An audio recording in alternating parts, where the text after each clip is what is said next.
Good day, everybody. I'm Pattie Grimm, and we'll be joined shortly by Friederike. I am looking at the comments in the chat box, and I am just lighting up that you are all contributing to this conversation. I love this one quote from Julie that says, it's a quote from my mom years ago. If you don't ask, you don't get. Don't be afraid to ask questions, ask for support, and ask for the business. And so I love some of these comments that are popping up as we get through the process of this interview. So I am beyond thrilled and over the moon with the opportunity to have this conversation with Friederike. We had an opportunity to chat a week or so ago and get to know each other a little bit better. But she's got an incredible career as Senior Vice President of Sustainability, Corporate Governance, Legal, External Affairs, and Communication. That is a really big job, Friederike. But also, she has a team of 150 people, right, across Africa, Middle East, India, Europe, and Oceania. You talk about DEI and diversity, equity, inclusion. That's quite a span of control, 150 people across all those interesting nations. So welcome, and we're very excited to be here. I love the theme of elevating female talent and expanding horizons, because as we've said, we need more women in this industry. We need more women to come in this industry and stay in this industry and be able to help us really break that glass ceiling and fix those broken career rungs. So I love the comments that are coming in from the chat. So first question today for Friederike is really talking about a little bit about her careers. You know, you've had this incredible career journey. And I think for many years, we all thought of a career as a career ladder, that you go from one position to another position to another position. And today it's more like a career rock climb, where you're climbing up and maybe across to a position. So I think Friederike has an amazing career. So as you've gone through being a lawyer, having your own firm, to joining Nissan, now Senior Vice President across this huge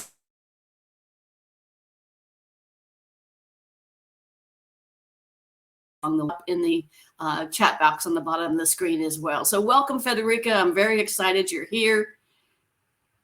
Thank you.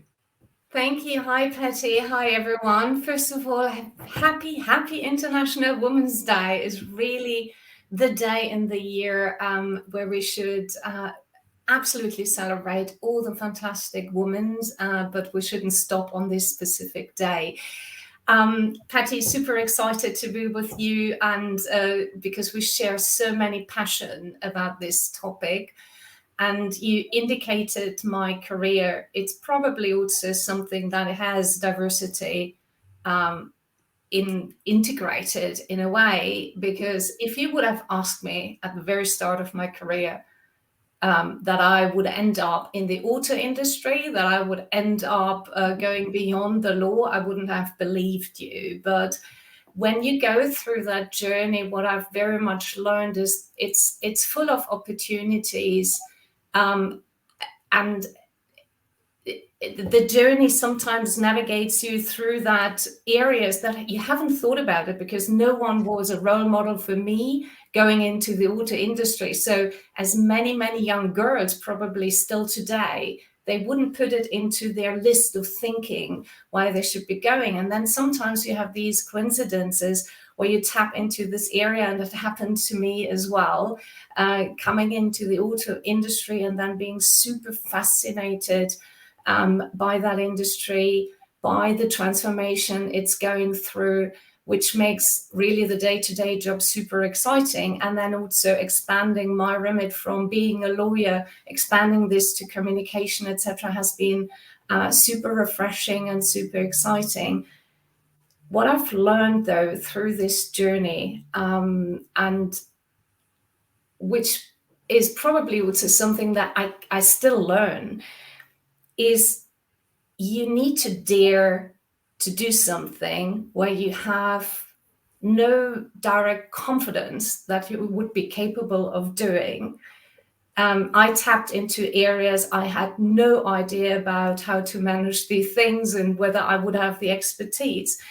But when you have that confidence, and that very much also comes from the people that are sponsoring you, mentoring you, you go into this, and then you see how that is successful. Suddenly, you didn't believe it, but it then turns out to be successful, and that gives you that confidence that you can do things that you haven't imagined you would be capable of doing. And I would really transmit that message to all the women across that, dare it, and you will find your sponsors and mentors that are going to support you through this journey, which is not an easy one, I must admit, but a rewarding one.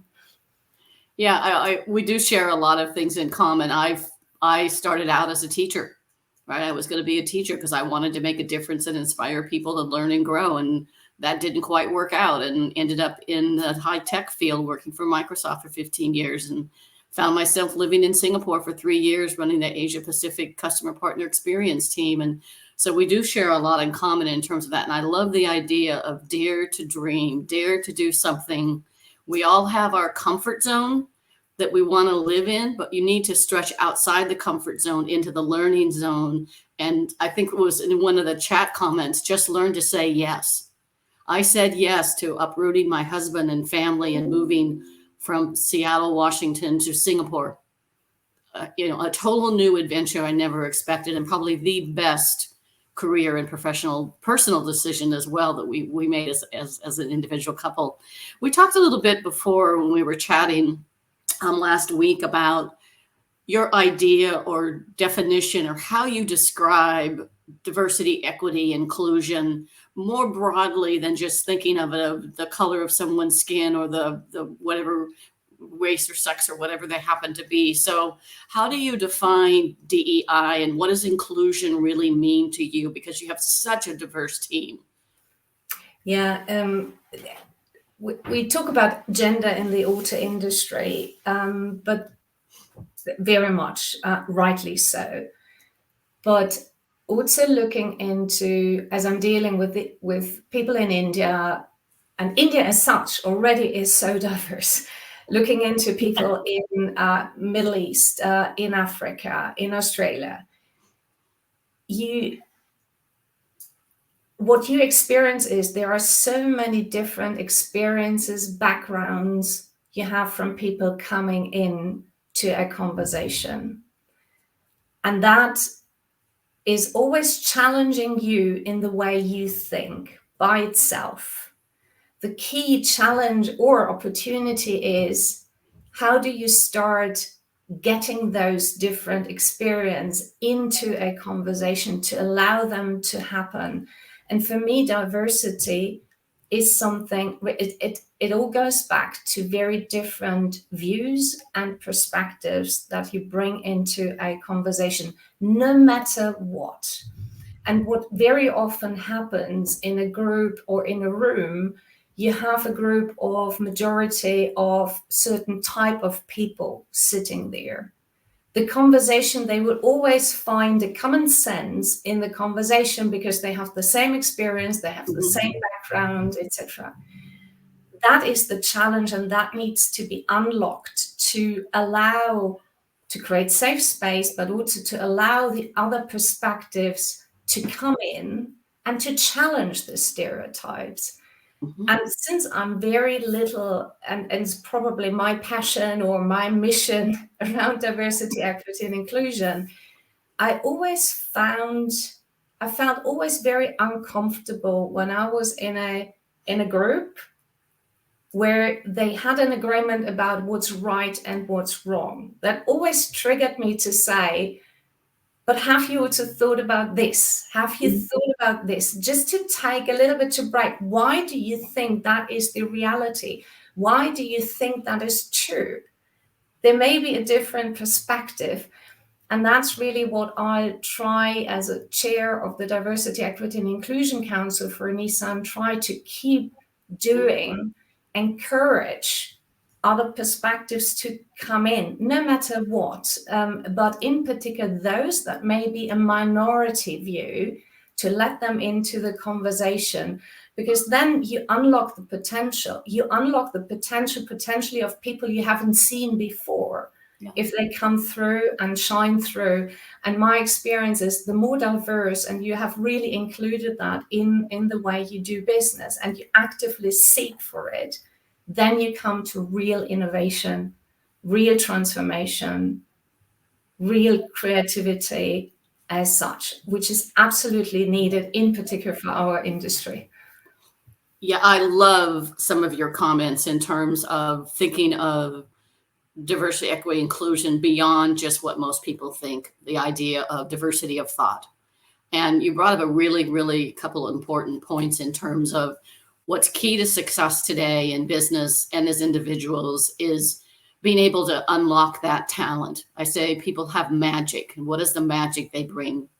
What is their difference of opinion? What is the thought we had? And I think I love your technique of asking the questions. Have you thought about this? Because one of the signs of great leaders is they tend to ask very insightful questions that get people to think and think differently. Because if we all look the same, think the same, even maybe went to the same university, where we have a single thought that can become groupthink, and we don't think of things outside of the norm. One classic example that I was a little surprised about from the auto industry is they really only recently created female crash dummies. Crash dummies were always men that didn't have some of the things that we have and have some of the challenges we have. And somebody, brilliant person, said, why don't we have female crash dummies? Why don't we have crash dummies the size of children? Right. So I think that was one example of how we need that innovation, and we need that diversity, equity, inclusion beyond just how we look. It's about how we think and that diversity of thought. And I think that's really, really critically important. You hit on a couple of things that I think are interesting when we think about. So when you think about a great leader, what are the characteristics that come to mind in terms of being a great female leader? I love the title of our session is Elevating Female Talent and Expanding Horizons. So how do we help the women on the audience become these great leaders? And what are the key characteristics you think are most important?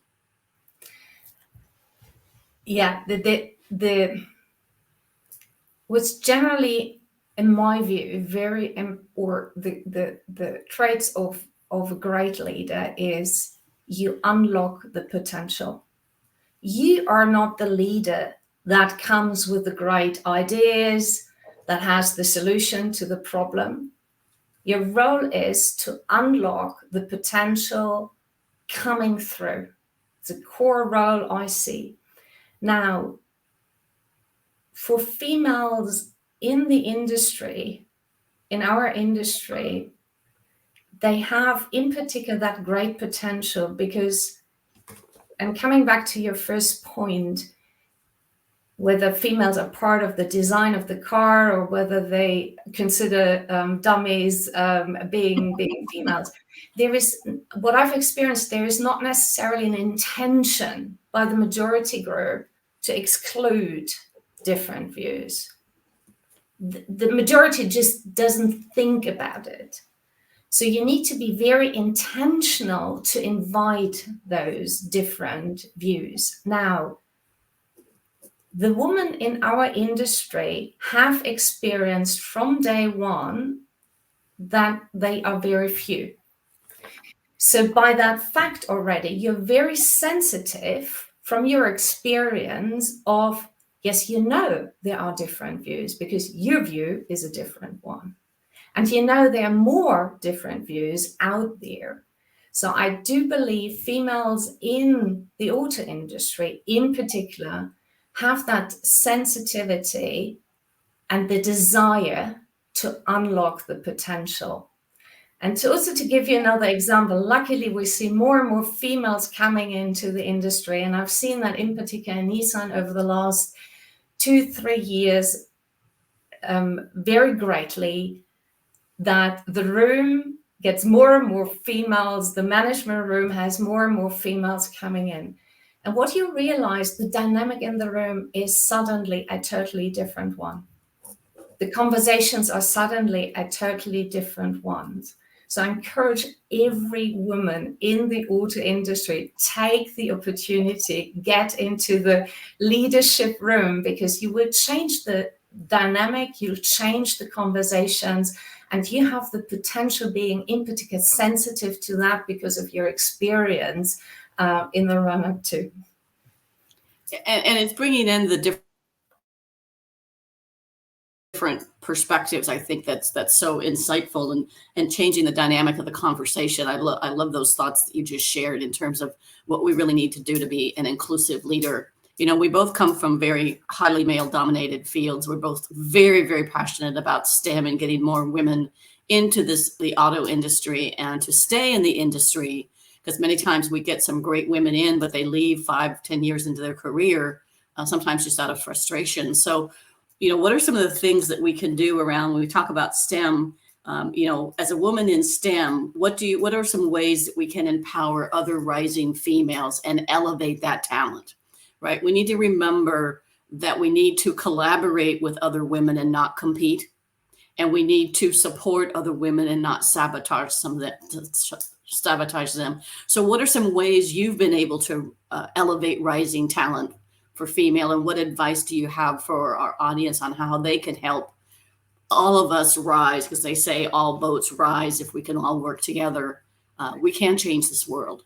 Yeah, there are two things that I at least try to really get us focusing on to support the rise. First, you need to address the environment, which is a very important factor. What I mean by that is really make sure you have role models around you to inspire the other females. And I'm saying that as many as you possibly can, no matter which hierarchy. And you can say it's a little bit hen and egg kind of thing. You don't get them, where do you get the role model? But you'll find them, just put the spotlight on those, because there are so many different leaders as you have women. I'm a different leader than potentially my female colleague. The more you get out as a proposition of a leadership style a woman could take, the more it offers the females to consider which route I may want to take. Also, I'm very intentional on looking into the rooms of meetings. When I enter a room, the first thing I'm doing, is it stereotype, all the same, or is it diverse? If it's not diverse, I'm asking afterwards the questions, what can we do to diversify that? And that's the overall, and also you need to work on mindsets overall in a company, on getting people to understand there are unconscious bias. How do you get conscious about your unconscious bias? That's the environment. But then very specifically to support the females, also here you need to be very intentional in terms of leadership programs, give the right support in terms of getting leadership support to the female rising stars. But then also I cannot stress how important that is, and I feel a strong duty due to my role, due to my job, is mentorship and sponsorship. Mm-hmm. That's the most important thing, because you will have a variety of situations throughout your career where you get uncertain. Do I do the right things? Have I considered these type of things? Mentorship programs are extremely important to have those conversations. Then creating networks. Group of females so that they can start exchanging. You see a lot of uncertainty sometimes. Is that a topic that should concern me? Can I voice it up? How should I tackle that? This exchange is extremely important as well. And the other thing, also maybe coming back to the mentorship, what we have also launched now recently is a reverse mentoring program. Mm-hmm. So we do a mentoring of the leaders by younger generations, new generations.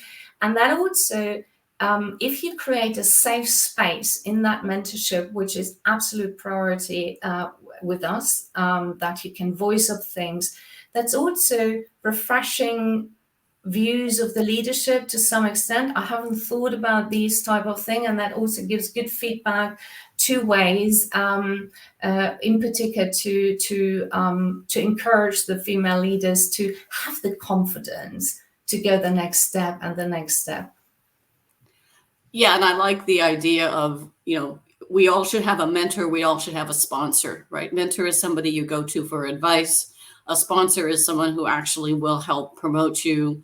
Now the new word tends to be ally, an ally who's going to, speak up for you when that job promotion comes available and say, oh, I know a candidate who would be perfect for this role. So you do need those people to help support you, and you need a diverse group of mentors and sponsors, right? There's some research that actually shows that women that have at least one male sponsor or mentor during their career advance faster. And to really take the time to learn the business.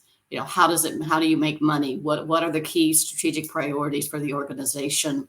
And I really like sort of that idea. And I know we talked about this when we chatted earlier about some of the things, and you mentioned a little bit of it, right? So Nissan's doing some really interesting things, especially in the region as diverse as you are. So, we both share that passion for STEM and getting young girls into good careers. So what are some things or ways we can help encourage things that Nissan is doing right now in this area? You mentioned a few, but I know you mentioned some other ones as well. Yeah, what we're doing is, because it starts in a very early stage with very young girls that do not think, very often because of their background or because there was no role model, they don't think about an engineering job to start with. Mm-hmm. What Nissan is doing is starting with the schools, starting with the girls in the school, dedicated, having programs in partnership. We have a Nissan Academy that we do in partnership with Vex Robotics, to get an understanding of what engineering is, how exciting that is, and to work with the girls from the school on these robotics and how to participate. We then also go into the student level, where we invite female students to come into our plant, to come into our R&D center, and then exposing them in particular to the female engineers, the female leaders, the female supervisors, to talk about their career, to talk about the opportunities, to get that female perspective already into the young girls, to make the engineering job attractive, to expose them to role models. And not to mention, we've started now with the International Women's Day, a dedicated campaign on for reaching out to students, opening the doors of our plant, and to really get them exposed to what we are doing, and to go into the conversations of our female engineers or female leaders in this context. Yeah, and what's interesting is someone was asking in the chat about mentoring programs and things, and so there are wonderful organizations like this one that you're visiting today. This on International Women's Day, you've joined the Women's Automotive Network and the meetup, and I think it's a great opportunity to look for mentors and sponsors, maybe outside your company, by getting involved in women's groups like this. There are a variety of them out there. There's Grace Hopper, which is one of the largest international ones, where personally I mentored 5 women last year over 3 months. We met every other week and did a mentoring circle with them. So there's lots of women's organizations you can join, like this fabulous organization you're joining us today, to be able to find someone to be a mentor or sponsor in some cases. You want somebody within your company as well, usually someone a couple of levels above you, or maybe at least one level. And invite them to coffee and say, I've watched your career. I really admire you. Would you be my mentor? Could we meet once a month? And, can I share ideas with you, or can you help me kind of shape my career? So I know I started at a couple companies I worked at. I started my own women's group. I just got a group of women together. We called it the Breakfast Club. And we met for breakfast at 6:30 in the morning at a local cafe. And we just had a chance to talk and share insights and things. And so you meet fabulous people that way. But get involved, right? Get involved and seek out those individuals and people. I guess kind of one of the questions that is many times as a woman, you and I both have been the only, where you're the only woman or the only person of a different background in the room. How do you get your voice heard? Because you have such a wonderful leadership style to you, and you're so conversational and insightful. So how do you get your voice heard in that group? Yeah. It was and to be fair, it still happens today. That I'm the only woman in a room. It's getting less so, but it has been a quite interesting journey. Also for myself, to watch myself. How do I deal with these situations? The interesting bit is, and I with my sponsors, etc. I sometimes had those conversations because no one blocked me in my career, but I often needed to tell them that it's difficult. You get into a room, no one is looking like you. It's a stereotype, and whether you like it or whether you want it or not, you feel uncomfortable. To start with, you enter a room and you feel uncomfortable. And in particular, typically when I entered these rooms in the first place, it was very often the situation where I've just been promoted. So you need to keep in mind, you enter these rooms already with a on top uncomfortable situation because you've just gone into a higher position. I started responding to that. I looked into the room and tried to copy. I copied the style that was in the room, just to adapt, not to be any way different, just copy paste. After a while, I realized I feel uncomfortable. It's not me. It's not Friederike. It doesn't feel right. It doesn't feel authentic. So I started to adapt my style, and the response was quite encouraging. Yeah.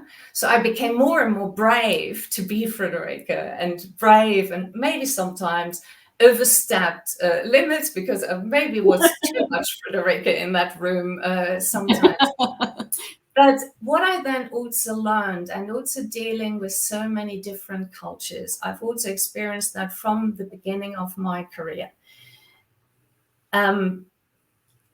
You may think you speak the same language, so everyone speaks English, you have no issue in communicating in English, but you speak a different language from a cultural point of view. And I've experienced again and again that I was stepping on someone's shoes, or someone was not understanding me, even though my language was clear, or didn't want to understand me. I learned very early in my career that you need to start listening. You need to be very careful, watch who's in front of you, start to understand who that person is and what's driving that person. And then you start carefully responding to that. And that's also the journey I had entering the room, just one woman, all looked the same, etc. I adapted, yes. And I think that sometimes is okay to start with, but don't do it forever. Yeah. But because you will also need to get the majority on your side. Yeah. If you will, the people that are totally against you, potentially even.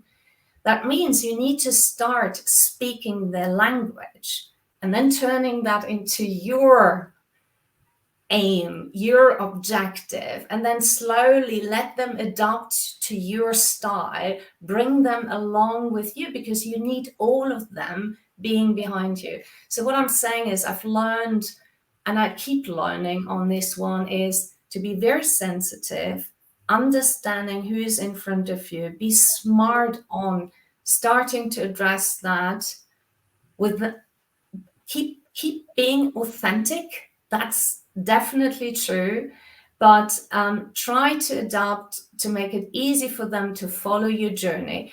And that's probably coming back to the question why women are great leaders. They probably have a bigger need of building these capabilities, and that's a great strength that makes you gives you a lot of opportunities, in my point of view, to really grow in your leadership position. Yeah, I think you hit on so many comments that I'll use the British term, are so spot on in terms of listening and observing and watching what's going on and adapting your style to fit the individual you're talking with, in terms of find out what's important to them. The women tend to have pretty strong EQ, emotional intelligence, which is understanding yourself and what motivates you and who you are, being genuine and, as you said, authentic to that, but also being able to have the flexibility to adapt or adopt to someone who's very different. And I think it would be wise for everyone, if you haven't read the book Emotional Intelligence or taken one of the questions or quiz that has to do with different personal styles, to do that, because every team I've ever worked with, I've done some sort of a team building session where we all learn about each other and our styles, and we're able to adapt to that. So we're almost out of time. This has been such an amazing, amazing conversation. I wish next time I'm in Germany, we're going to have a cup of tea or a glass of wine or a beer or something somewhere. One last thought as we're sort of, and it's probably the classic question, what words of advice would you give your younger self? Or what words of advice would you give to an aspiring woman leader who might be in our audience today? 3 points, probably. Work on your confidence. Have your confidence. Trust in yourself. And if you are uncertain in certain situations, as Pattie already mentioned, actively try to find as many mentors and sponsors to give you that feedback. Yeah. Very often I said, oh, I don't know whether I can make it, or I had a perception of how I behave was not necessarily right. My sponsors always gave me the confidence, Friederike, everything is all right. What you think is not coming across to the outside. Build on your confidence, or have your confidence, and seek actively mentorship and sponsorship to get that. The second point, you heard me talking about it, but I think it's extremely important. Listen and understand. To start with, before you start communicating, really listen to who's in front of you. While we talk about the minority of females as a minority group in the auto industry, I also do the mistake sometimes that I jump too quickly to a conclusion based on my experience, based on my set of things. It will always turn against you, guaranteed. Listen, listen, listen, and truly try to understand who is in front of you, no matter what. And then be open-minded. And maybe lastly, don't be too focused on your career.